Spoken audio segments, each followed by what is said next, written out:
Жители Вены выстроились в очередь, но они стоят не за продуктами. Это один из нескольких тысяч хозмагов, закрытых из-за эпидемии коронавируса. Со вторника сюда снова пускают покупателей, поскольку Австрия начала ослаблять карантинные меры.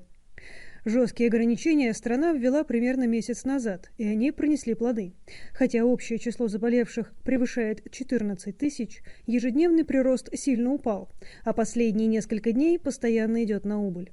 В понедельник коронавирус нашли у 96 местных жителей. На прошлой неделе власти обнародовали план по постепенному выходу из карантина.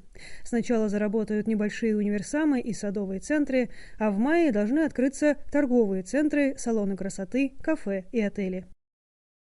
Мне пришлось прийти за покупками. Мы скоро снова открываем ресторан, и нужно кое-что починить. Понадобились шурупы всякие, чтобы вернуться к работе.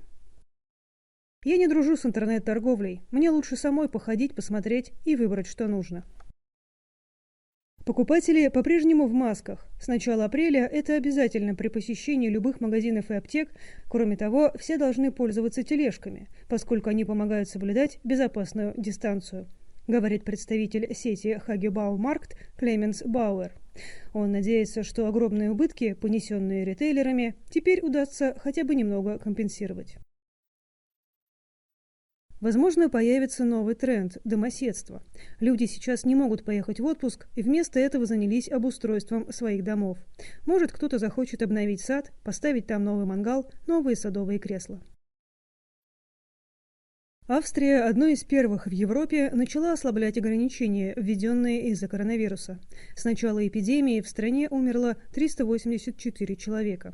Между тем, некоторые магазины позволила открыть и Италия, где число жертв превышает 20 тысяч. В пятницу Всемирная организация здравоохранения предупредила, что отмена ограничений может спровоцировать новую вспышку заболевания.